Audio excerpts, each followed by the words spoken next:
যে আমাকে নির্বাচিত করলে বা আমাদেরকে নির্বাচিত করলে এদেশের মানুষের জমি সম্পদ দখল হয় না। ভারতের একটা অত্যন্ত বাংলা পত্রিকা আছে যার নাম হচ্ছে আনন্দবাজার। আনন্দবাজার পত্রিকায় কিছুদিন আগে একটি খবর বেরিয়েছে। সেই খবরে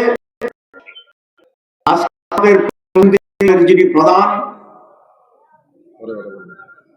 তার সাথে ভারতের একটা চুক্তি হয়েছে, 3টা শর্ত। 1 নম্বর শর্ত হচ্ছে ফেসিবাদের সাথে যারা জড়িত ছিল তাদেরকে আবার পুনর্বাসন করতে হবে। 2, বাংলাদেশের আত্মরক্ষার জন্য বড় ধরনের কোন অস্ত্র কিনতে হলে ভারতের অনুমতি নিতে হবে, তার অনুমোদন ছাড়া অস্ত্র কেনা যাবে না।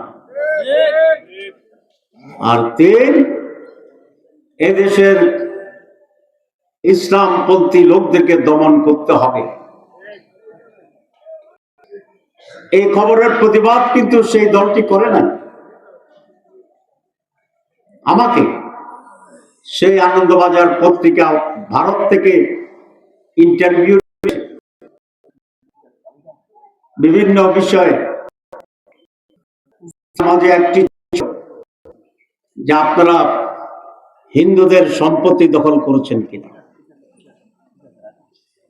আমি বলেছি, ভারত থেকে আমাকে ফোনে আমার ইন্টারভিউ নিয়েছে। তারপর বলেছি বাংলাদেশে অনেক জায়গায় হিন্দুদের সম্পত্তি বেদখল হয়েছে, কিন্তু জামাত ইসলামের একজন লোকও আপনি দেখাতে পারবেন না যারা হিন্দুদের সম্পত্তি দখল করছে। আমি চ্যালেঞ্জ দিচ্ছি, এখন আপনাদের সামনেও চ্যালেঞ্জ দিচ্ছি। তাহলে কারা দখল করলো? হিন্দুদের সম্পত্তি তারাই দখল করেছে।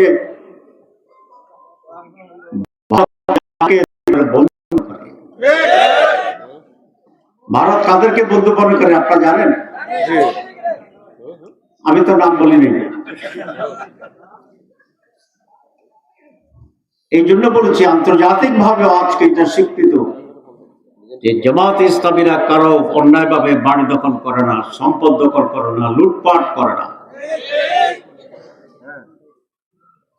বিএনপির মাননীয় সেক্রেটারি জেনারেল দেখলাম পত্রিকা বলেছেন যে আগামী নির্বাচন সিদ্ধান্ত হবে এই দেশ কি মৌলবাদীদের দেশ হবে নাকি গণতান্ত্রিক বাংলাদেশ হবে। আমি বলতে চাই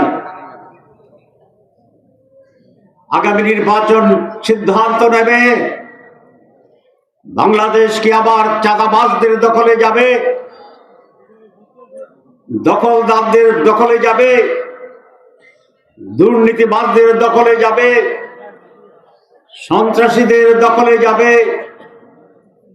স্বৈরাচারের দোসরদের দখলে যাবে, নাকি 5ই আগস্টের বিপ্লবের চেতনা ধারণ করে জুলাই বিপ্লবের শিক্ষা নিয়ে একটি গণতান্ত্রিক সম অধিকার, সকল মানুষের মুক্তি, অর্থনৈতিক রাজনৈতিক সমৃদ্ধি, নতুন বাংলাদেশের দিকে যাবে, সেই সিদ্ধান্ত আজকের নির্বাচন নির্ধারণ করে দেবে। আমি জাতীয় বক্তৃতা কবে দেবো আজকে, যেটা বলতে চেয়েছিলাম